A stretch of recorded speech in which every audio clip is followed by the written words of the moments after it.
Bien, en este video vamos a ver integración de funciones vectoriales. Ya algo adelantamos en el video anterior.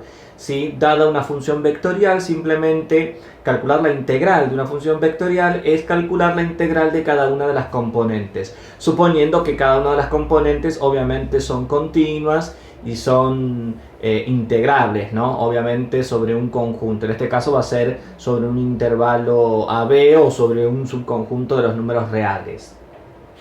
¿Sí? Entonces, tenemos que sean f de t, g de t, h de t continuas. Acá lo vamos a mostrar, aclaro, lo vamos a mostrar para una función que va de un conjunto A contenido en los reales a R a la 3. Es decir, en el espacio. Pero esto se puede hacer en el plano, se puede hacer para R a la n, ¿sí? Recuerden que ya para n mayor que 3 ya no tiene representación gráfica, ¿sí? Así que acá lo que vamos a hacer es calcular la integral de una función vectorial que va de un subconjunto de los reales al espacio tridimensional, ¿sí? Entonces, por eso que vamos a tener tres componentes. Decíamos entonces, sean f de t, g de t, h de t continuas en el intervalo cerrado AB, que va a estar contenido en los reales. Entonces, ¿sí? Tenemos primero vamos a definir la integral indefinida y luego vamos a definir la integral definida. Para la integral indefinida tenemos que la integral indefinida de r vector de t, acá pongo ya r vector y no pongo f vector porque como voy a usar la f, ¿sí? Igual podría haber puesto f vector. Recuerdan que ya en el video anterior también dijimos que en la notación actual se suele usar la r en vez de la f, pero es lo mismo, es una cuestión de notación nada más. Decíamos entonces, la integral indefinida de r vector de t diferencial t va a ser igual a la integral indefinida de f de t en i más g de t en j más h de t en k, diferencial t. Bien, simplemente por propiedad de las integrales, ¿sí? La integral de una suma es igual a la suma de las integrales y uno puede distribuir y suponer que los versores i, j y k son constantes, porque acá estamos integrando respecto de la variable t. Así que todo lo que no sea la variable t se lo toma como una constante. Y también ya sabemos por propiedad de linealidad de la integral, ¿sí? Además de poder distribuirse en una suma, ¿sí? La integral de una constante por una función, la constante puede salir de la integral, ¿sí? Esas dos propiedades se la conoce como propiedad de linealidad, ¿sí? Entonces, distribuimos la integral, ¿sí? Para cada una de las componentes y lo que hacemos es, fíjense, yo los versores i, j, k los puse a la izquierda y no a la derecha, simplemente por una cuestión de notación para no pensar que están dentro de la integral o algo por el estilo. Simplemente lo puse a la izquierda, es una cuestión de notación nada más. Podrían haber estado escritos los tres versores a la derecha de cada diferencial de t. Entonces, tenemos, para el primer caso vamos a tener i por la integral indefinida de f de t diferencial t, más, para la segunda vamos a tener j por la integral indefinida de g de t diferencial t, más, para la tercera vamos a tener k por la integral indefinida de h de t diferencial t. Bien, suponiendo que f, g y h son integrables, ¿sí? Entonces, la primitiva de f de t, es decir, la primitiva de f chica de t va a ser f grande de t más una constante c1, ¿sí? Recordemos la definición de integral indefinida y recordemos también el teorema fundamental del cálculo integral que justamente establece esto, ¿sí? ¿Se acuerdan que una función f chica de t tiene infinitas primitivas, ¿sí? O integrales f grandes de t más una constante c1? Lo único que van a diferenciarse todas esas primitivas es en la constante nada más, en la constante de integración, ¿sí? Porque la f grande de t va a ser lo mismo. Decíamos entonces que la integral de f chica de t diferencial de t va a ser f grande de t más una constante c1, todo por el versor i, más la integral indefinida de g chica de t diferencial de t va a ser la función g grande de t más una constante c2, todo por el versor j, más, y la integral de h de t, la h chica de t diferencial t, va a ser h grande de t más una constante de integración c3, todo por el versor k, ¿sí? Podemos dejarlo así, o también, si ahora distribuimos los versores, nos quedaría f grande de t en i, más g grande de t en j, más h grande de t en k, y c1 en i, más c2 en j, más c3 en k, eso es un vector propiamente dicho, cuyas componentes son escalares, y lo podemos escribir agrupado en esta notación, el vector c directamente, donde el vector c, como estamos poniendo acá, el vector c va a ser justamente c1 en i más c2 en j más c3 en k, donde c1, c2 y c3 son constantes reales, ¿sí? Lo podemos también, fíjense, dejar escrito de esta manera, o también, fíjense, si f grande de t en i más g grande de t en j más h grande de t en k me representa justamente otra función vectorial, lo podemos escribir con r grande de t, ¿sí? Siguiendo la notación, más el vector constante de integración. Es decir, que la integral indefinida de r chica vector de t diferencial t va a ser el vector r grande de t, ¿sí? Más el vector constante de integración, ¿sí? Ahí tenemos entonces, ¿ven? La primitiva de la integral indefinida de esta función es esta que tenemos acá, donde justamente la derivada del vector de la función vectorial r grande de t es r chica de t, ¿no? Obviamente. Se está cumpliendo, como decíamos, el teorema fundamental del cálculo integral. Bien, ahora igual vamos a ver unos ejemplos. Para la integral definida es exactamente lo mismo, simplemente que ahora va a estar definida. Ahora vamos a tener límite inferior, límite superior, y vamos a poder aplicar la regla de Barrow, ¿sí? Entonces, segundo caso, para la integral definida entre a y b de la función vectorial r vector de t diferencial t, ¿sí? Otra vez reemplazando por lo que es r vector de t, va a ser igual al versor i por la integral definida entre a y b de f de t diferencial t, más el versor j por la integral definida entre a y b de g de t diferencial t, más el versor k por la integral definida entre a y b de h de t diferencial t. Ya dijimos, por lo que vimos hoy, que la integral indefinida nos daba esto, ¿sí? Pero como ahora estamos con una integral definida, ¿sí? Bueno, la primitiva, ¿qué sería? Sería esto entre a y b. Sería la primitiva en el límite superior menos la primitiva en el límite inferior. Y fíjense que ahí la constante de integración se va, porque justamente al ser la primitiva en el límite superior menos la primitiva en el límite inferior, la constante se repite, una positiva, la otra negativa, se cancelan esos vectores. ¿Y qué me termina quedando? Me termina quedando r grande en b, ¿sí? R grande vector en b menos r grande vector en a. ¿Qué es lo que está escrito acá? ¿Sí? Fíjense que la integral definida entre a y b de r chica vector de t diferencial t es r grande vector de t entre, esta notación, esta barra vertical significa entre a y b. Es decir, que si aplicamos la regla de Barrow, esto va a ser r grande vector en b, evaluado en b, menos r grande vector evaluado en a. Recuerden que la regla de Barrow establece la primitiva evaluada en el límite superior menos la primitiva evaluada en el límite inferior. Nos va a quedar una resta de dos vectores, ¿sí? Que bueno, restamos y ahí vamos a tener entonces la integral definida de la función vectorial que nos propusieron. Bien, vamos con un ejemplo de cada uno, ¿sí? Vamos primero con un ejemplo de una integral indefinida, donde se va a obtener justamente el vector integral o el vector primitiva, por decirlo de alguna manera, ¿sí? En vez de hablar de función primitiva, acá va a ser vector primitiva. Entonces, supongamos que tenemos la integral indefinida del vector seno de t e a la 2t. Fíjense que puede estar escrito con los versores i, j, k, es decir, en la forma canónica o en la forma simplificada, ¿sí? En cualquiera de las dos maneras puede estar escrita. Decíamos entonces, tenemos la integral indefinida del vector seno de t e a la 2t diferencial t. En base a lo que dijimos, ¿sí? Esto va a ser el versor i, me salió finito, va a ser el versor i por la integral indefinida de la primera componente, seno de t diferencial t, más el versor j por la integral indefinida de la segunda componente, la integral de e a la 2t diferencial t. Bueno, tenemos el versor i y la primitiva del seno de t, es la función menos coseno de t. ¿Por qué? Porque la derivada de menos coseno de t me devuelve seno de t, ¿sí? Acuérdense que la derivada del seno de t es coseno de t y la derivada del coseno de t es menos seno de t. Si yo acá tengo seno de t, la primitiva es menos coseno de t, más una constante de integración, c1, ¿sí? Todo esto, fíjense, entre corchetes multiplicado por el versor i. No hay que olvidarse que los dos términos están multiplicados por el versor i. más ahora el versor j, y la primitiva de e a la 2t, la primitiva de e a la 2t es e a la 2t sobre 2.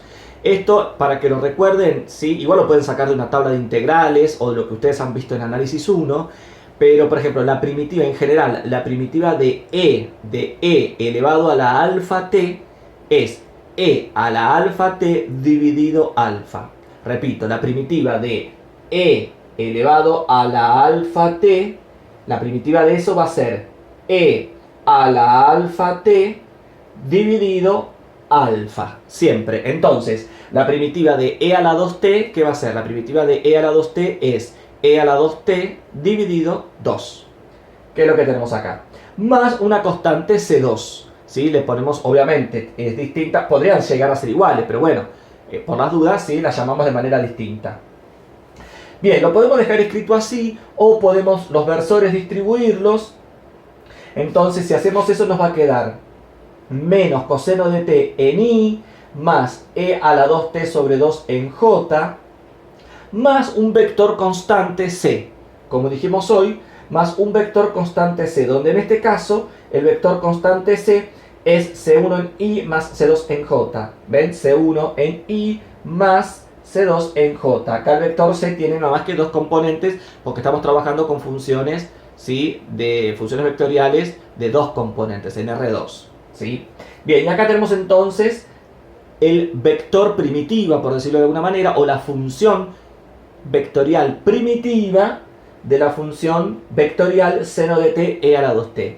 Es esta que tenemos acá. Menos coseno de t en i más e a la 2t sobre 2 en j más el vector constante de integración. Bien, y ahora vamos con un ejemplo de una integral definida, ¿sí?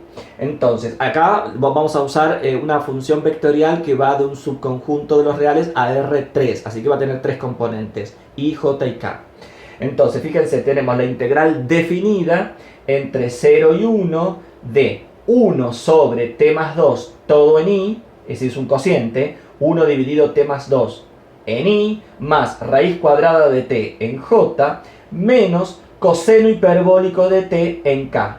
Todo diferencial t. CH significa coseno hiperbólico. Puede estar escrito así como CH de t o cos h de t. Aclaro, para las funciones trigonométricas hiperbólicas, seno hiperbólico, coseno hiperbólico, tangente hiperbólica y sus inversas, ¿sí? Las inversas no se llaman arco en las hiperbólicas, las inversas se llaman argumento. Dado el seno hiperbólico, la función inversa se llama argumento seno hiperbólico.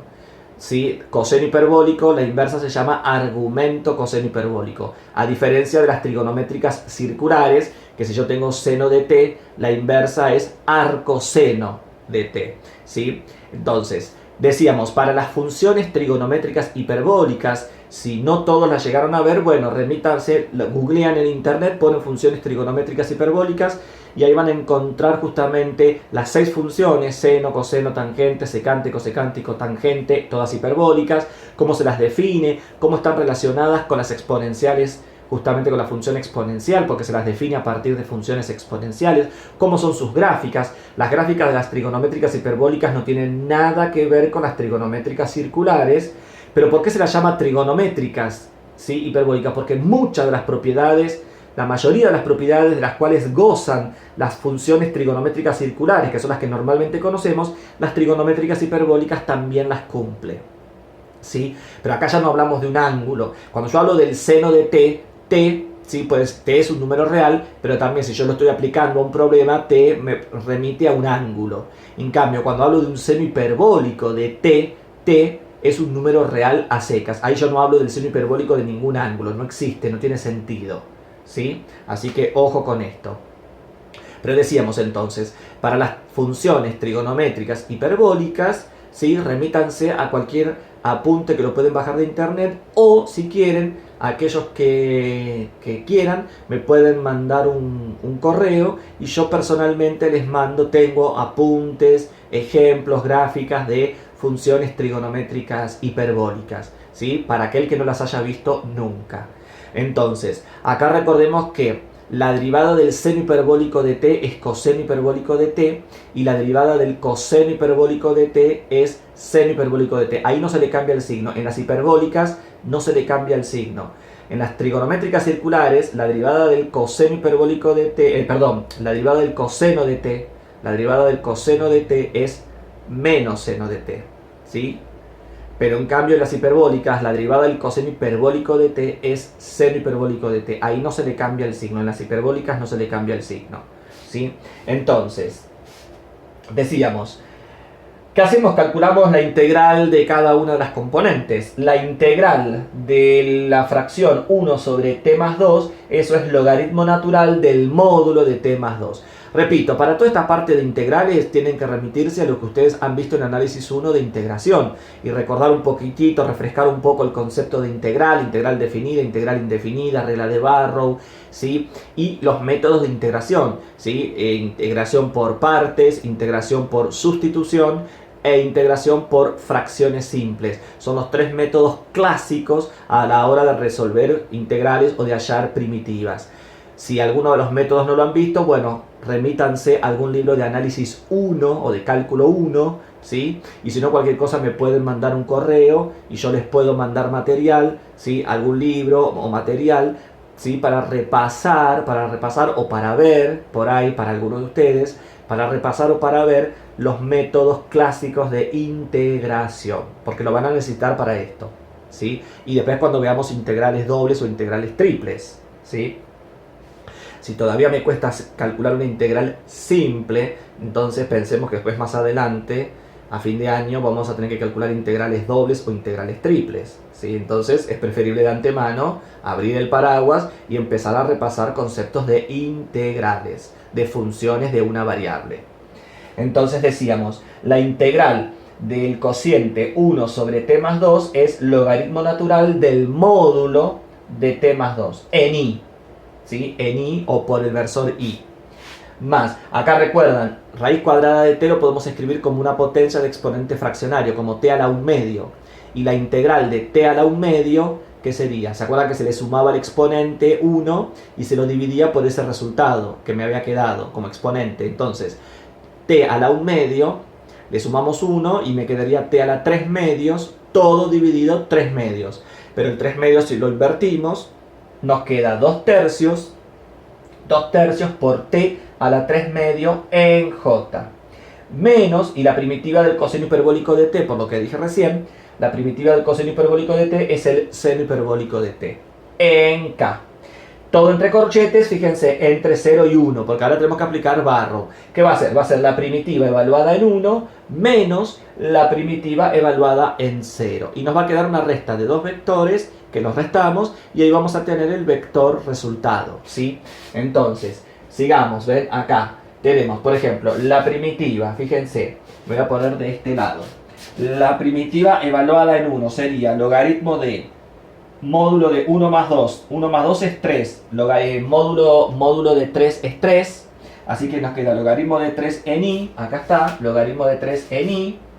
Más 1 a la 3 medios es 1 por 2 tercios en j. Más 2 tercios en j.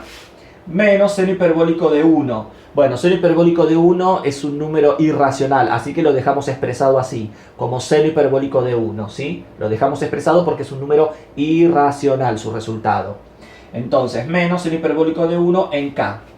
Menos seno hiperbólico de 1 en k. Esto sería la primitiva en el límite superior. Ahora viene menos, y no hay que olvidarse que si ahora viene la primitiva en el límite inferior, va todo entre paréntesis, porque el menos ese va a hacer que me cambien signos. ¿Sí? Entonces, menos la primitiva evaluada en 0. Si acá ponemos un 0, 0 más 2, 2, módulo de 2, 2, nos queda menos logaritmo de 2 en i. Menos logaritmo natural de 2 en i. Y ahí terminó, ¿por qué? Porque acá al poner un 0, 0 a la 3 medios vale 0, se me va justamente el término en j, y el seno hiperbólico de 0, vale 0. Entonces también se me va el término en k. Así que en definitiva quedó logaritmo natural de 3 en i más 2 tercios en j menos seno hiperbólico de 1 en k menos logaritmo natural de 2 en i.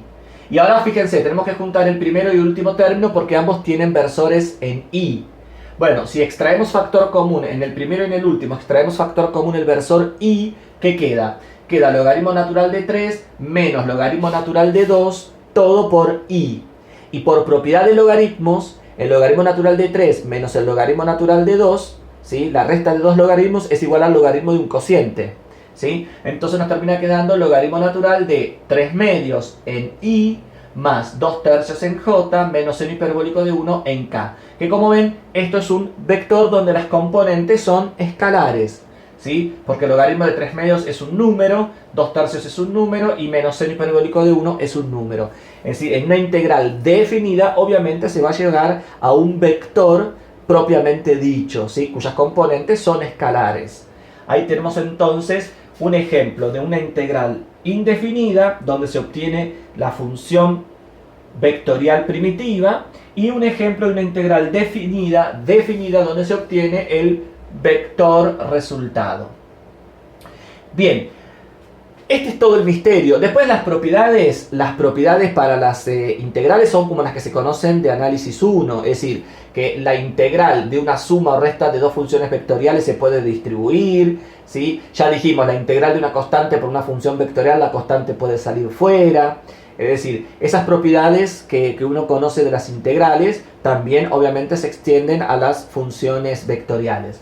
Y para terminar vamos con un ejemplo que también ya hemos comentado algo, ¿no? Que tiene que ver con las funciones vectoriales y con las aplicaciones en física. En este caso vamos con un ejemplo del movimiento de una partícula, donde vamos a usar cosas que vimos en el video anterior, lo de velocidad, aceleración, posición, y vamos a usar justamente esto que acabamos de ver, que son las integrales, ¿sí? El problema consiste en el siguiente. Un objeto parte del reposo del punto P de coordenadas 1, 2, 0, dice, y se mueve con una aceleración de a vector de t igual a j más 2k, donde dice la norma de la aceleración va a estar dada en metros por segundo al cuadrado. La norma o módulo de la aceleración va a estar dada en metros por segundo al cuadrado. Nos piden hallar la posición r vector de t cuando t vale 2. Nos piden hallar la posición de la partícula en el instante t igual 2. Entonces, a ver, algunas cuestiones acá que son implícitas, están implícitas en el problema. Nos dicen que el objeto parte del reposo. Si parte del reposo significa que estaba quieto. Entonces, el problema yo lo voy a empezar a estudiar a partir del instante t igual 0. T, tiempo, ¿no? T igual 0, ¿sí? De ahí en adelante. Lo que me están diciendo entonces es que el objeto parte del reposo. Entonces, fíjense, punto 1. Si el objeto parte del reposo, significa que estaba quieto, por lo tanto su velocidad inicial es 0, ¿ven? La velocidad en el instante 0 es igual al vector nulo. ¿Por qué? Porque parte del reposo. Eso fíjense que está, como dije, implícito, es un dato que está implícito en el problema. Entonces vuelvo a repetir, si parte del reposo, el objeto estaba quieto, por lo tanto su velocidad inicial, ¿sí?, es nula. Por eso que la velocidad en el instante 0 es el vector nulo. Muchas veces a esto se lo suele llamar condición inicial, porque justamente me están diciendo que en el instante 0, que es cuando comienza a moverse el cuerpo, que es cuando comienza a estudiarse este fenómeno, la velocidad era nula, ¿sí? ¿Siempre va a ser así? No, porque yo por ejemplo podría estar estudiando un objeto que ya viene con movimiento, ¿sí? Que ya viene con movimiento, supónganse hace 10 segundos que ya se viene moviendo, y yo lo empiezo a estudiar a partir del instante t igual 10 segundos en adelante. Entonces, en el instante t igual 10 segundos, no, ya tenía velocidad, porque ya venía con movimiento, ¿se entiende? Pero bueno, no es este caso. En este caso me dicen que parte del reposo. Entonces, como parte del reposo, la velocidad en el instante t igual 0 es igual al vector nulo, ¿sí? Vector nulo, no 0, porque recuerden que la velocidad es un vector, por lo tanto tiene que estar igualada a un vector. En este caso va a estar igualada al vector nulo, ¿sí? Bien, primera cuestión. Segunda cuestión, justamente dice que parte del punto 1, 2, 0. Eso me lo decía el problema. Es decir, parte del reposo, pero el objeto estaba en el espacio, estaba ubicado en la posición 1, 2, 0.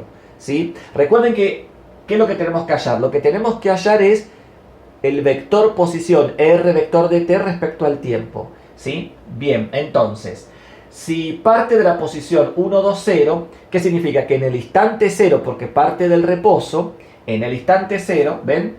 La posición de la partícula, r vector de t, cuando t vale 0, en el instante 0, es decir, r vector en 0, es decir, la primera componente x en 0 en i, más y en 0 en j, más z en 0 en k, donde x de t, y de t, z de t son las componentes del vector posición, que justamente es lo que estoy buscando y no lo sé, ¿sí? Pero ¿qué sabemos? Que en el instante 0, la primera componente en el instante 0, ¿sí? La segunda componente en el instante 0 y la tercera componente en el instante 0, ¿cuánto valen? Y bueno, justamente, si en el instante 0 la partícula se encontraba en la posición 1, 2, 0, la primera componente en el instante 0, ¿cuánto va a valer? 1. Va a valer 1.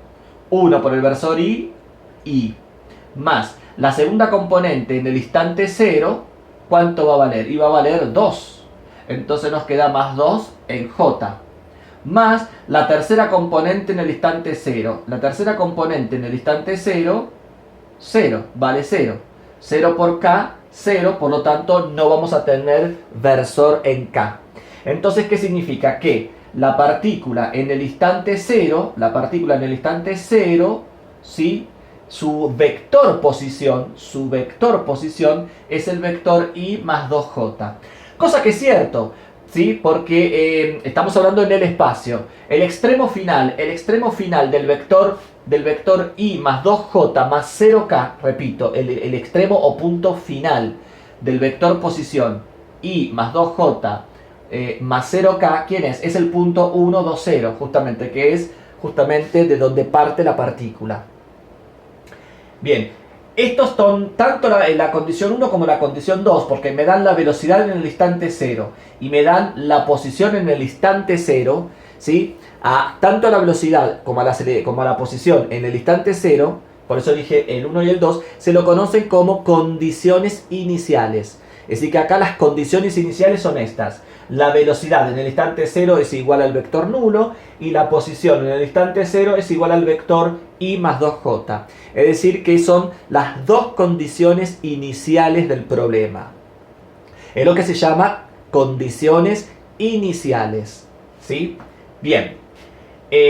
Iniciales porque justamente es cuando inicia el movimiento la partícula. Bueno, pasamos a la tercera parte.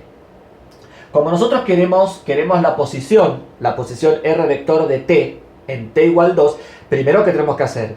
Primero tenemos que hallar r vector de t. Conocemos la aceleración, fíjense. Nosotros conocemos la aceleración. Y por el video anterior, ¿qué tenemos? Y acá lo estamos escribiendo de vuelta. La integral indefinida de la aceleración respecto al tiempo diferencial de t, ¿qué me da? Me va a dar la velocidad. La integral de la aceleración me da la velocidad.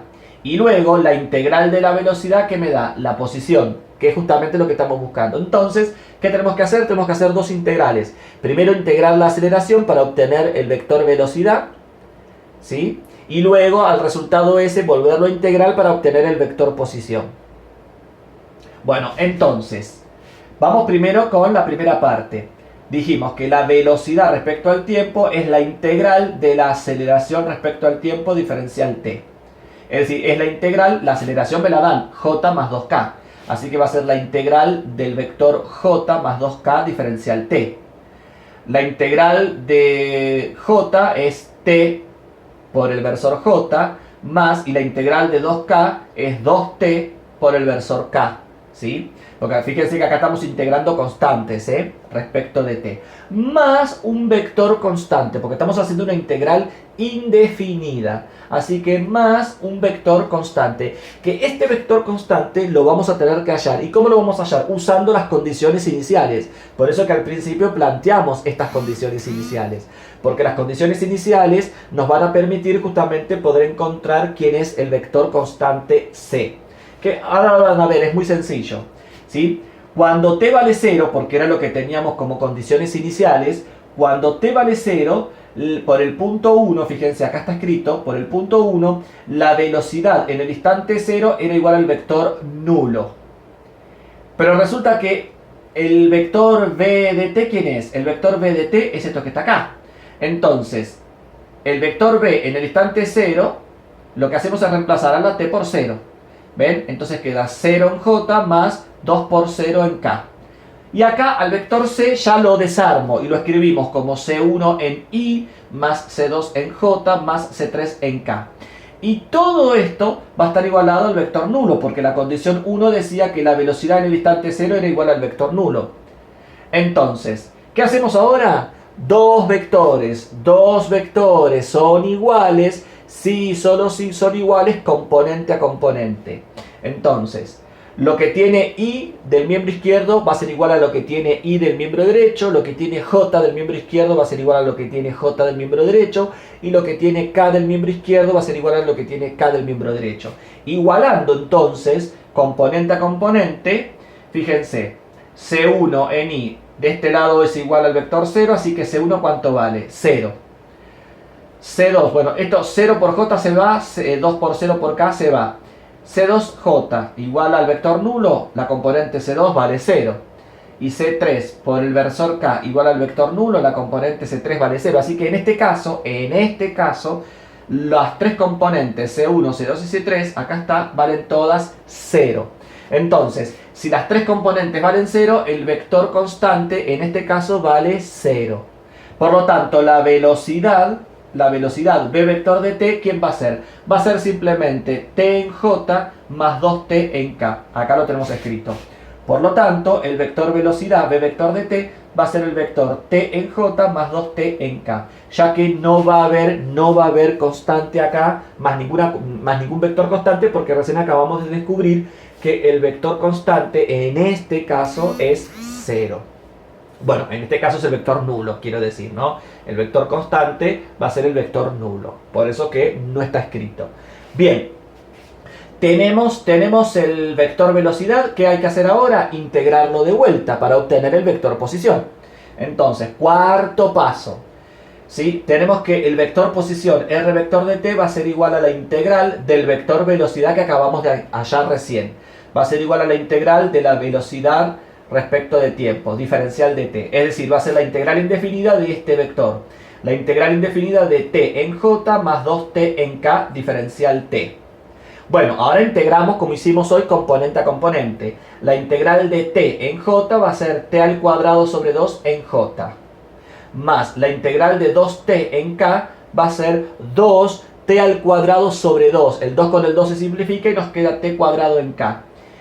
Y todo esto más un vector constante, ¿sí? Acuérdense cuando calculábamos integrales indefinidas que siempre aparece ese vector constante. Acá lo llamamos de otra manera, acá lo llamamos más d vector. ¿Por qué? Para llamarlo distinto al anterior, porque no tiene que por qué ser el mismo vector. Si yo ya usé acá c, entonces acá uso otra letra, ¿sí? No tiene que por qué ser la misma letra, ¿sí? Entonces más un vector constante d, que lo vamos a tener que hallar ahora en base a las condiciones iniciales como hicimos recién. Entonces, fíjense, cuando t vale 0 nuevamente, cuando t vale 0, ¿qué habíamos dicho? Que cuando t valía 0, la partícula, ¿sí?, partía del vector posición i más 2j, porque salía del punto 1, 2, 0. Entonces, cuando t vale 0, la posición en el instante 0, justamente por la condición 2, dijimos que la partícula se encuentra en la posición i más 2j. ¿Sí? Y acá encontramos r vector de t. Simplemente reemplazamos a t por 0. Si reemplazamos a t por 0, ¿qué queda? 0 al cuadrado sobre 2 en j, más 0 al cuadrado en k, más, y el vector constante d lo abrimos, más d1 en i, más d2 en j, más d3 en k. Y ahora otra vez igualamos. Recuerden que dos vectores son iguales si, solo si son iguales componente a componente. Entonces, bueno, 0 se me fue todo esto. 0 se me fue todo esto. Así que quedó esto. Esto igual a lo que tengo acá. Entonces, D1 en I tiene que ser igual al versor I. Por lo tanto, D1 ¿cuánto vale? 1. D1 vale 1. D sub 2 en J tiene que ser igual a 2J. Por lo tanto, D sub 2 ¿cuánto vale? 2. D sub 2 vale 2. Y D sub 3 en K tiene que ser igual a algo con K, pero resulta que en el miembro izquierdo no hay nada con el versor K. Por lo tanto, D sub 3 vale 0. d sub 3 vale 0. ¿Ven? Hemos igualado componente a componente. Entonces ahora, con estas componentes, volvemos a armar el vector posición. Con lo que hemos hallado, volvemos a armar el vector posición. Por lo tanto, el vector posición, r vector de t, va a ser igual a t al cuadrado sobre 2 en j, más t al cuadrado en k, acá está, más, y el vector d, que era todo esto, sabiendo ahora quién es cada uno, va a ser más i más 2j, más i más 2j porque d3 vale 0. ¿Y ahora qué hacemos? Ahora agrupamos, ¿no? Agrupamos términos semejantes. Por lo tanto, el vector posición r vector de t va a ser igual, fíjense, a el versor i, que está solito, más, y agrupamos esto que tiene j con esto que tiene j, así que va a ser más t al cuadrado sobre 2 más 2 todo en j, más t al cuadrado en k. Y acá tenemos, ¿sí? Damas y caballeros, ahí tenemos el vector posición de la partícula, en forma genérica, ¿sí? Acá lo que tenemos es justamente el vector posición. Ahí lo que tenemos es la función vectorial que me dice cómo esta partícula se está moviendo. Esto se puede graficar. De hecho, este problema está resuelto en el Larson, ¿sí? En la parte de velocidad de aceleración, de problemas resueltos. Este está resuelto y ahí tienen una gráfica en el espacio. Digo, esto se puede resolver. Yo no les voy a pedir que lo grafiquen. Si uno tiene una computadora se puede resolver, se puede graficar, quiero decir. Pero bueno, acá tenemos la ecuación de la trayectoria, ¿sí? De esa partícula. Es decir, tenemos justamente la posición, cómo se está moviendo esa partícula en el espacio. ¿Y qué me pedían? A mí me pedían en el instante t igual 2, es decir, a partir que se empezó a mover del reposo la partícula posicionada en este punto, bueno, al cabo de 2 segundos la partícula se está moviendo por el espacio, siguiendo una cierta curva, una cierta trayectoria. Al cabo de 2 segundos, ¿cuál va a ser su posición? ¿Cuál va a ser su vector posición? Y bueno, simplemente reemplazar a la t por 2 y hacer las cuentas. Por lo tanto, quinto y último paso, cuando t es igual a 2, r vector de 2, y reemplazamos a la t por 2 y hacemos las cuentas, nos queda el versor i más 2 al cuadrado 4 dividido 2, 2, más 2, 4 en j, más 2 al cuadrado 4, 4 en k. Y ahí tenemos entonces la posición de la partícula al cabo de 2 segundos. Es decir, que la partícula partió del punto 1, 2, 0 y al cabo de 2 segundos se va a encontrar en qué punto en el espacio, en el punto 1, 4, 4, que son las coordenadas del extremo final del vector posición, ¿sí?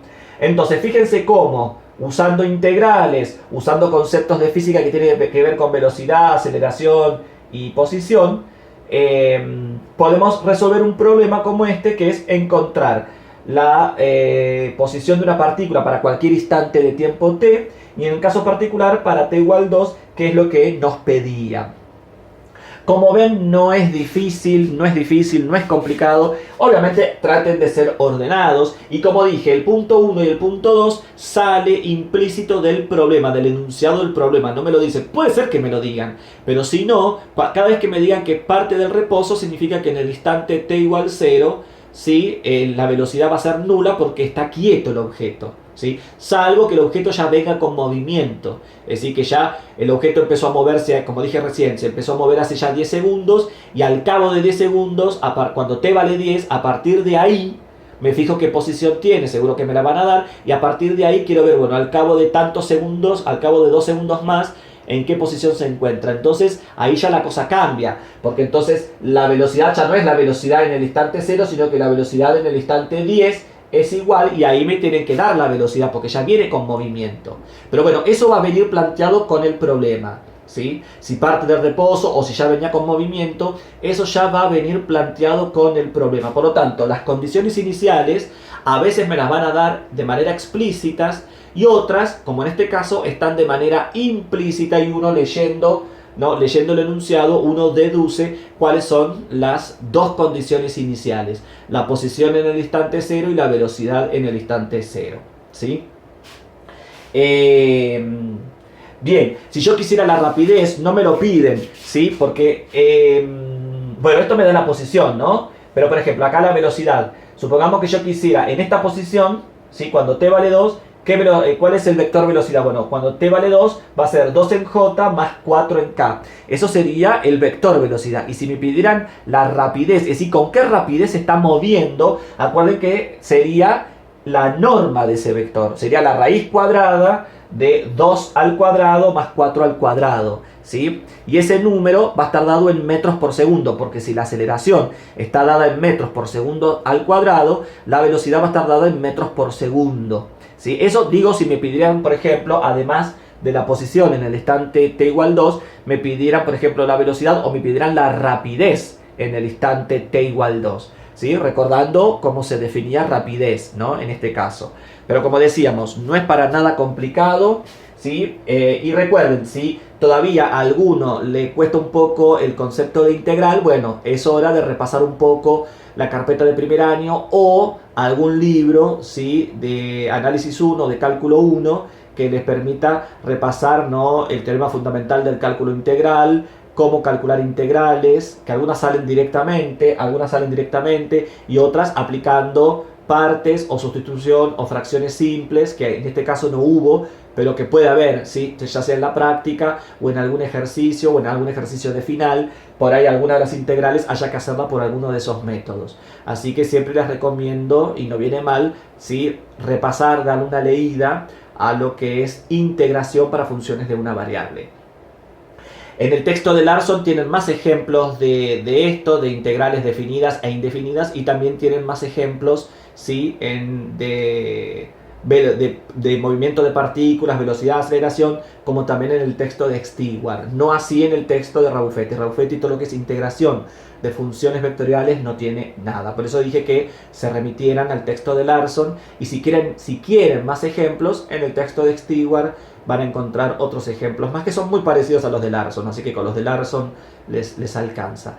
Espero que se haya entendido el tema de hoy, ¿sí? Y como siempre digo, cualquier consulta, cualquier pregunta que tengan, me la hacen por correo, y si necesitan algún material, ya sea de integración o ya sea de funciones trigonométricas hiperbólicas o cualquier otro material que necesiten para repasar, me lo piden personalmente, me lo piden al correo, que yo se los envío sin ningún inconveniente. Así que nos vemos entonces en el próximo video, continuando con los temas. Hasta luego.